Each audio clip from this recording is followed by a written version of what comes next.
engañándole, metiéndole.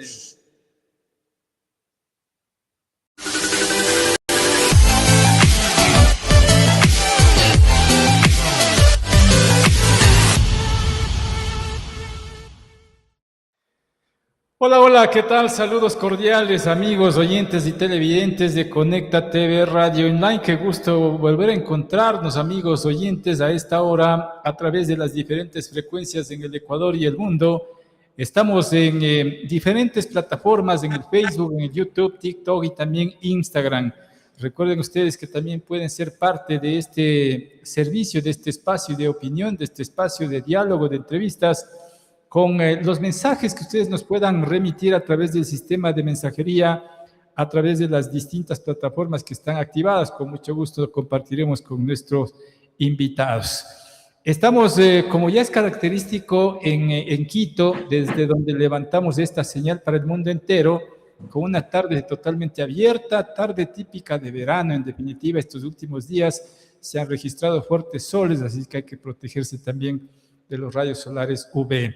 A esta hora de la tarde, distinguida audiencia, vamos a empezar con nuestros diálogos. Para el efecto hacemos ya contacto, gracias a la tecnología, con el ingeniero Julián Agurto, experto en temas mineros, y obviamente es momento oportuno para hablar sobre la extracción minera en nuestro país, más aún cuando el gobierno del señor Daniel Noboa Sin está firmando un TLC con Canadá. Y en este acuerdo comercial figura también precisamente la parte minera, con empresas canadienses que tendrían vinculación o relación con empresas nacionales para incursionar precisamente en la minería en nuestro país, en medio de una crisis, si se quiere, con la minería ilegal, que también gana terreno en diferentes puntos de la geografía nacional.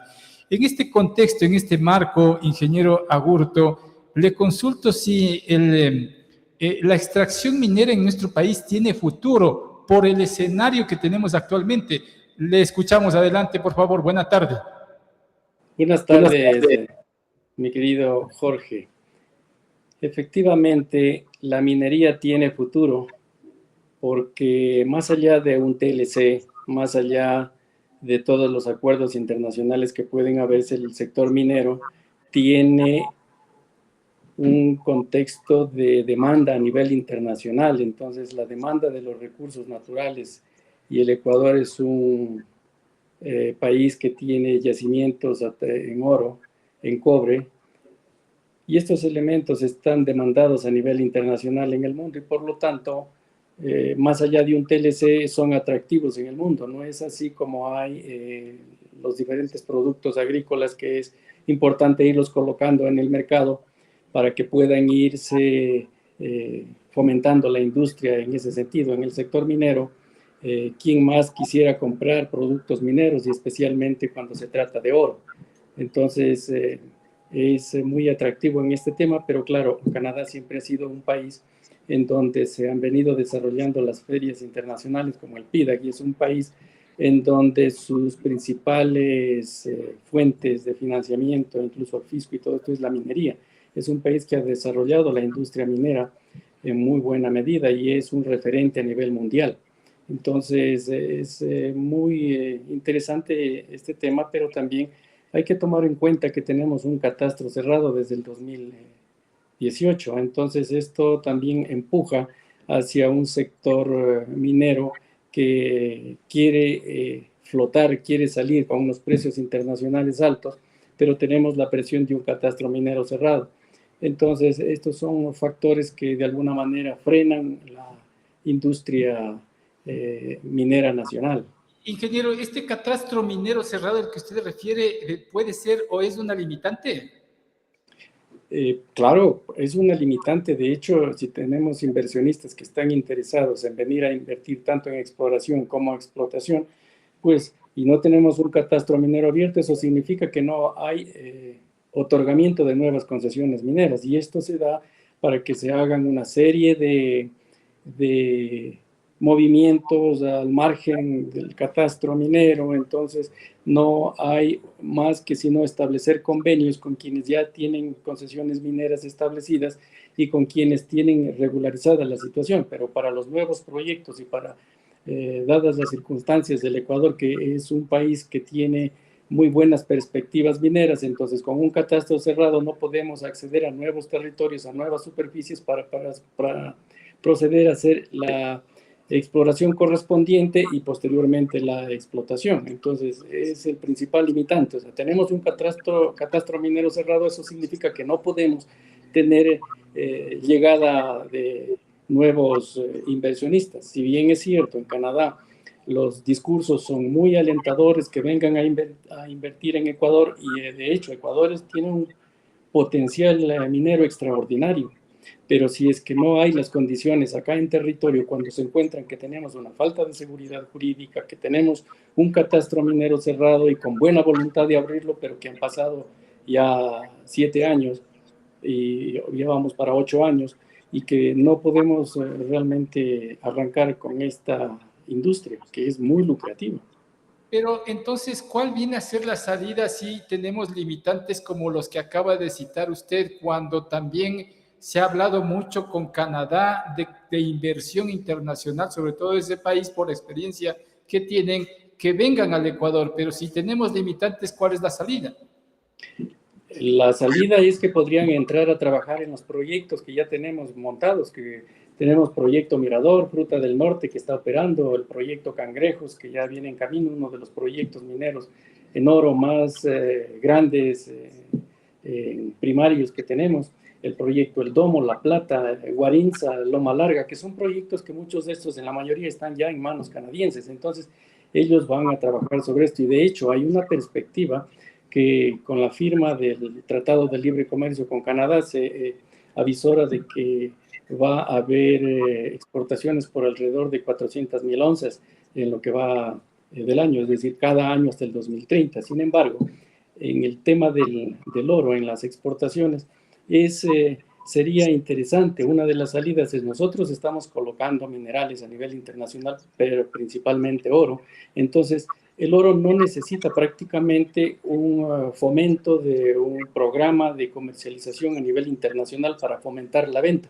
Más bien es que quien tiene oro tiene las puertas abiertas para colocarlo donde quiera. Más bien yo pondría una condicionante.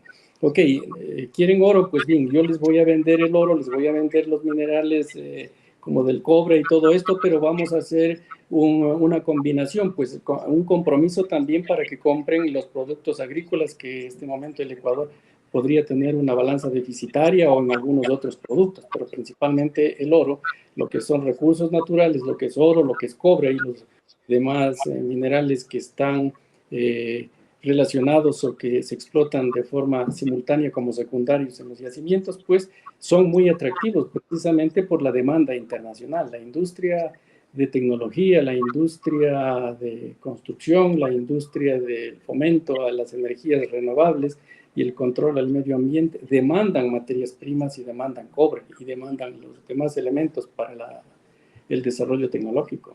Ingeniero, pero la otra pregunta es si los contratos que se realizan para las concesiones mineras son adecuadas y beneficiosas para el Estado, porque mucho se ha puesto en escena de que la repartición de utilidades no es el adecuado, ingeniero.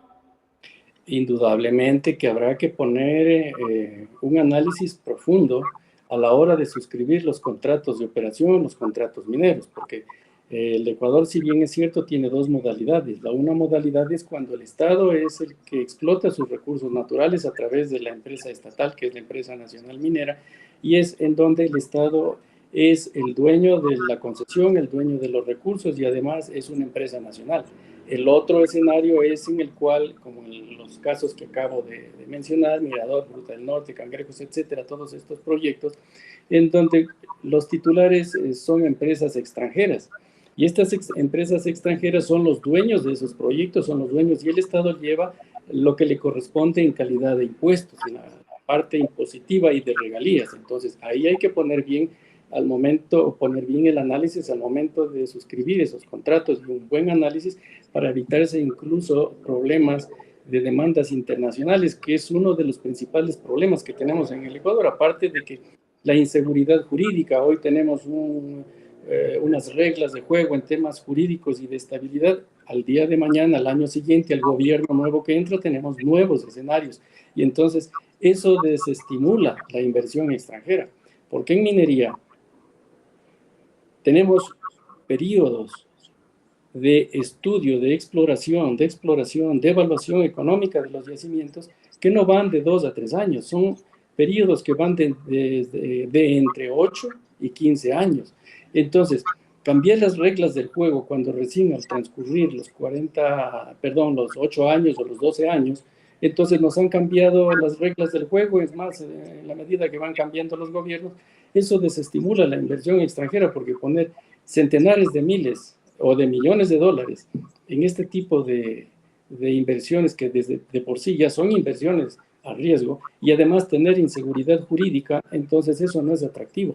Y es por eso que sería interesante aterrizar tanto con el discurso que se da en estas ferias internacionales, y la más importante es en el PIDAC, y producto de esto, aterrizar acá en territorio para poder establecer una correlación entre lo que se dice y entre lo que tenemos aquí en el país. Que tengamos un catastro minero ya abierto, que tengamos una seguridad jurídica y que hayan las garantías del caso, pero asimismo que existan contratos justos, equitativos y de acuerdo a las reglas del juego. El sector es muy lucrativo, pero las reglas tienen que ser claras tanto para el Ecuador como para los inversionistas, para que pueda haber una continuidad y sea exitosa la inversión. Ingeniero, pero habría que sumarle quizá el mayor problema a la inseguridad jurídica, que viene a ser la penetración del crimen organizado en actividades mineras. Eso, ¿cómo hay que leerlo? Por supuesto, ese es otro tema de análisis internacional. Aquí tenemos proyectos importantes, por ejemplo, un proyecto en la provincia de La Suay que tiene estudios de exploración, tiene un estudio de NI 43101, que es un estudio que da un aval para determinar los recursos, las reservas que tiene este yacimiento y poder establecer los cálculos de inversión. Un yacimiento muy bueno, pero lamentablemente ha sido permeado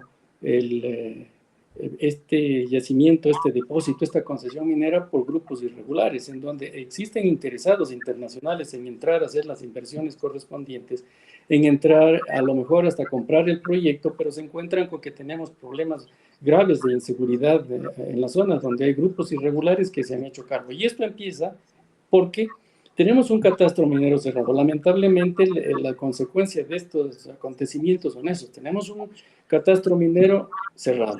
Hay gente que quiere trabajar, pero por otro lado hay grupos irregulares que se aprovechan de la riqueza del yacimiento y la vulnerabilidad de estas zonas en temas de seguridad. Entonces, en estos lugares donde el Estado es ausente, alguien ocupa su lugar, y esto es lo que ha pasado. Entonces han ido ocupando de forma progresiva estos grupos irregulares, de tal manera que este momento no puede entrar ni siquiera el dueño de la concesión, ni siquiera la empresa que tiene los títulos mineros, no puede entrar porque son gente ajena a la titularidad, y grupos irregulares que están hecho cargo del yacimiento.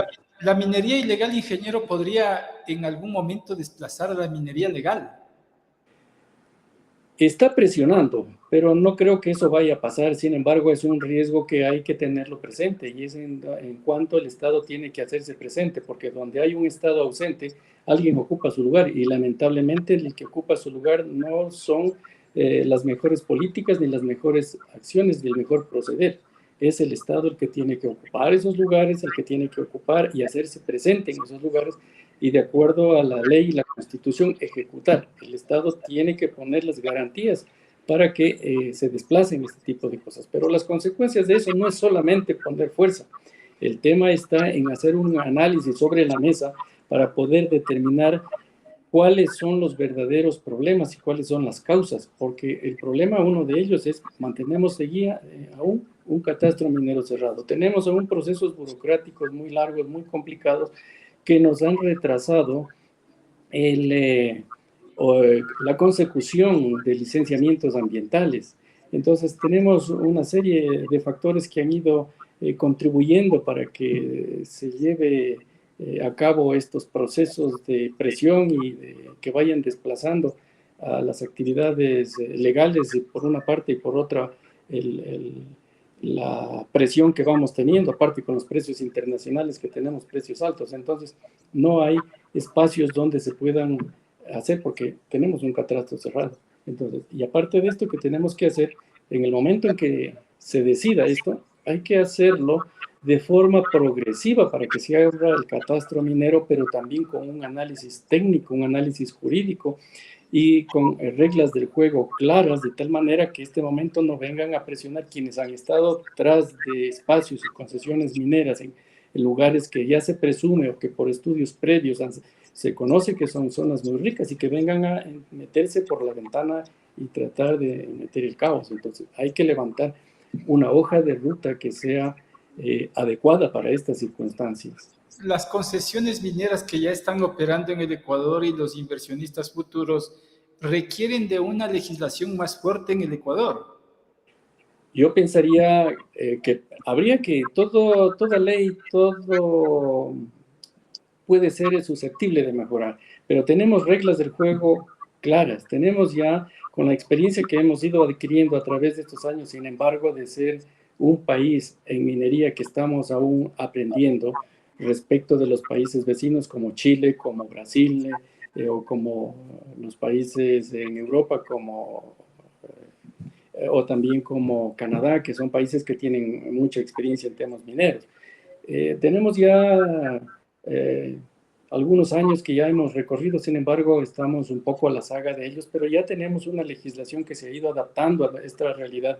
Habrá que hacer a lo mejor algunos ajustes, pero yo no le veo necesario tanto en eso, sino aplicar las normas que corresponden en este tema. Y más bien yo le veo que es un problema burocrático y es un problema de inseguridad jurídica, y la inseguridad jurídica no se soluciona con una nueva ley, se soluciona con ética, con profesionalismo y aplicando los reglamentos que corresponden para el ejercicio de las actividades mineras, pero sobre todo respetando los espacios de poder entre el ejecutivo, el legislativo y el judicial, de tal manera que no haya un acaparamiento del poder y se pueda poner en causa la actividad minera, que es una de las actividades más rentables en este momento porque tenemos precios internacionales que están realmente por las nubes y que han ido subiendo con base en la demanda precisamente de materias primas para la ejecución de tecnologías alternativas.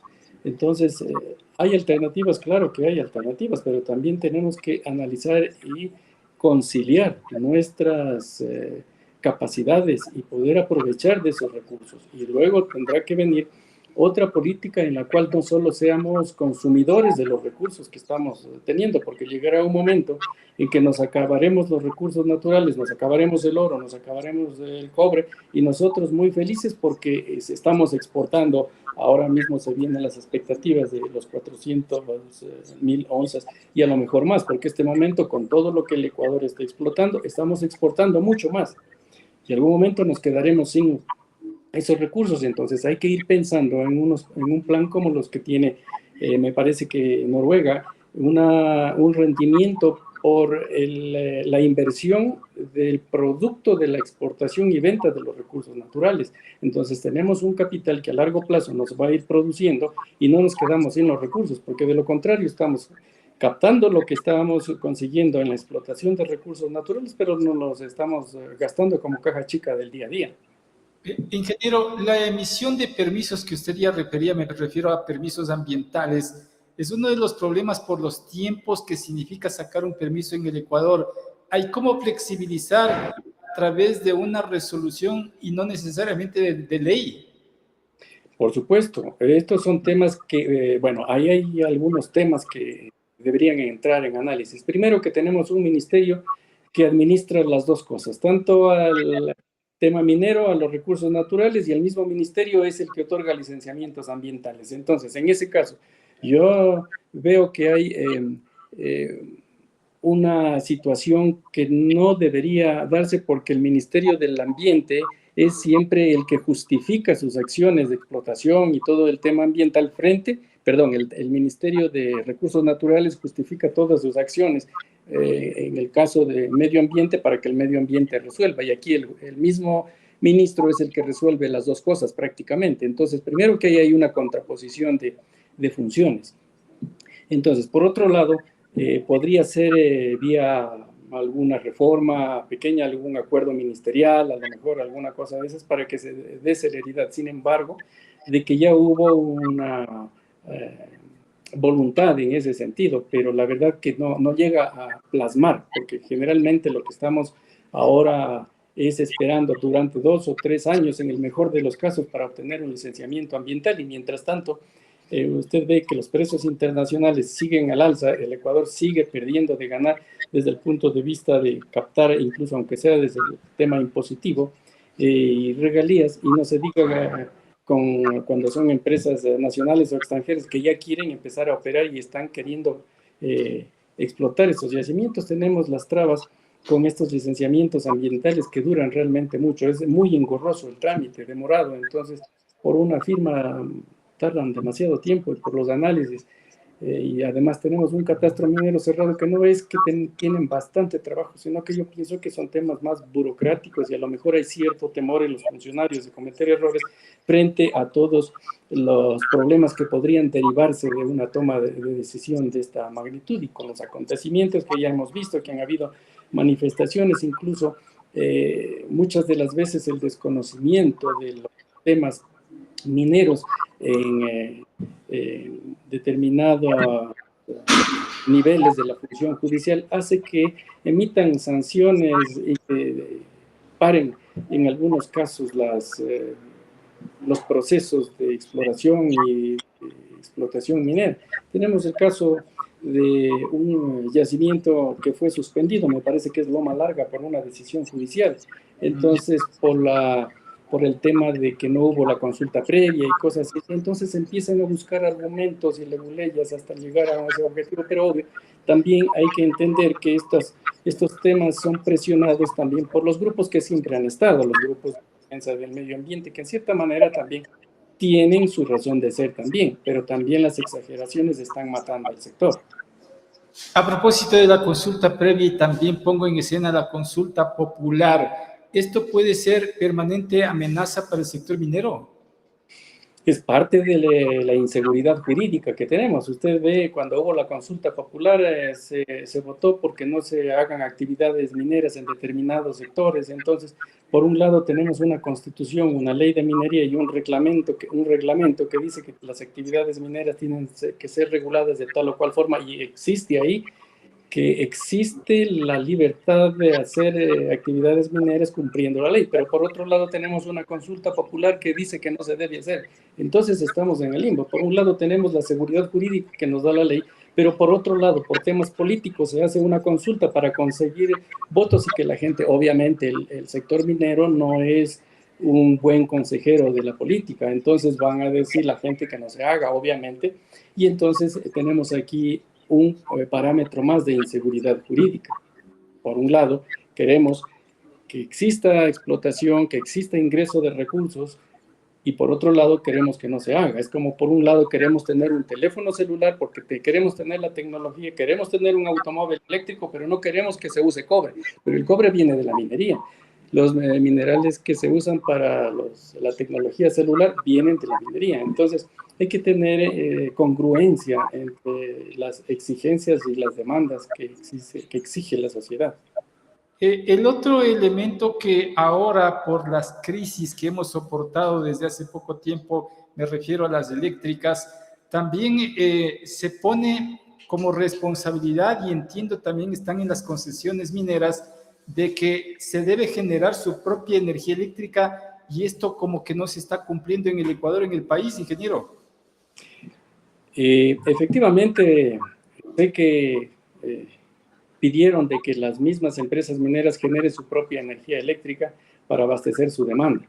Sin embargo, en un país desarrollado o en vías de desarrollo o con deseo de desarrollarse, lo lógico es que el Estado provea la energía necesaria para que esa demanda energética en la industria, sea en minera, petrolera, sea la industria de alimentos, cualquier tipo de industria, genere los recursos necesarios para que hayan ingresos precisamente. Por un lado, el Estado no da eso porque entendemos también que hay estiaje, pero también el estiaje no es solamente un tema de quedarse tranquilo y decir, bueno, tenemos estiaje, no va a haber energía, hay que buscar alternativas. Actualmente el mundo ha generado alternativas, hay la energía nuclear que se puede producir, la energía eólica, la energía térmica, pero obviamente los proyectos están durmiendo los dulces sueños. Tenemos un proyecto de energía geotérmica en la provincia de Imbabura que no se le ha dado celeridad. Entonces es una energía prácticamente que tendría largo tiempo de uso y que estamos utilizando la energía térmica de la Tierra. En el Oriente también se puede hacer algún tipo de estos proyectos con algunos de los pozos petroleros que ya han dejado de producir y que se puede aprovechar porque eso es una energía que se la obtiene en las perforaciones a profundidad y con un proceso de inyección de aguas y todo eso para producir vapor para mover las turbinas. Entonces, hay alternativas y no nos podemos quedar solamente con que tenemos estiaje o hacer algún tipo de generación térmica únicamente. Esa no es la solución. Esa es la solución tradicional, esa es la solución que viene desde hace más de 100 años. Pero hay nuevas tecnologías, entonces pensar en que generadores únicamente son los que van a proporcionar la energía que demanda el país y estar a expensas y emitir que las empresas lo hagan, es razonable también en esta época, pero no es lo mejor. Porque si usted se pone a analizar, y podemos analizarlo en cientos de casos, cuando hay suficiente energía eléctrica es el Estado el que proporciona eso para que las empresas empiecen a producir y que lo producen, y cuanto más producen, más ingreso, y cuanto más producen, más trabajo, y es decir, hay una dinamización de la economía. Entonces, hay que ponerle ojo en eso y reactivar las hidroeléctricas, hay que buscar las alternativas y no solamente estar buscando culpables para esto, sino hay que generar ideas y hay que generar proyectos.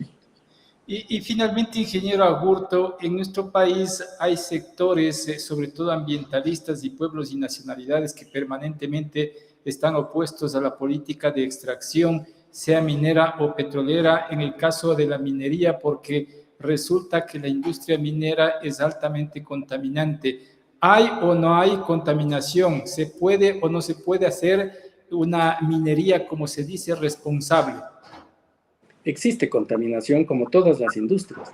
La industria de los alimentos contamina, la industria agrícola contamina con los lixiviados, las fumigaciones, contamina. La industria minera no es la excepción, también contamina. Pero también existen los procedimientos y las normas internacionales y los protocolos para proceder a hacer una explotación coherente con el impacto que ejerce la actividad, y también hay las tecnologías para la mitigación de esos contaminantes, pero aún así más contamina la industria y la minería que no está regulada.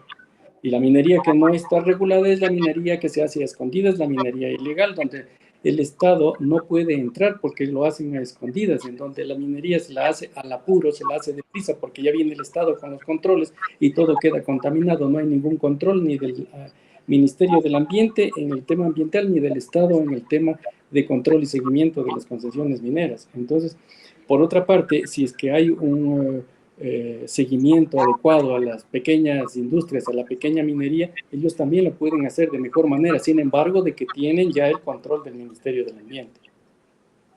Perfecto, con eso me quedo, ingeniero. Le quedo muy agradecido por su tiempo. Buena tarde. Buena tarde, muchas gracias.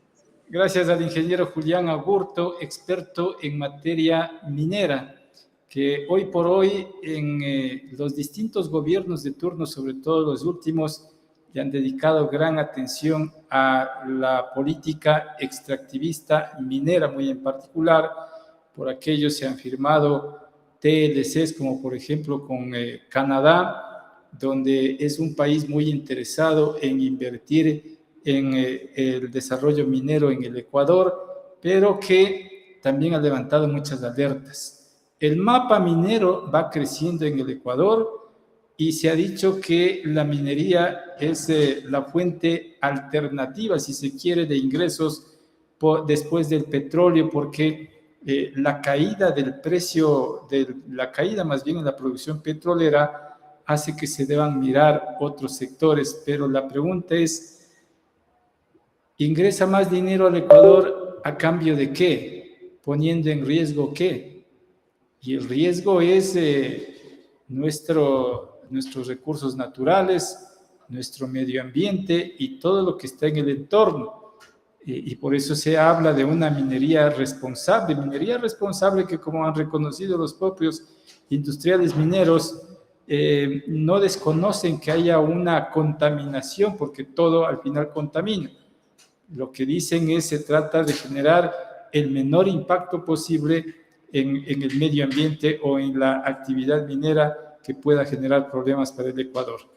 Seguiremos desarrollando este y otros temas en estos espacios de opinión sin censura. Aquí ponemos punto final a este servicio en esta jornada. Volveremos en las próximas horas, en los próximos días. Nos despedimos de ustedes en el control máster y producción de este espacio, Enrique Velasco, y este servidor Jorge Ñacato. Les decimos buenas tardes. Permiso.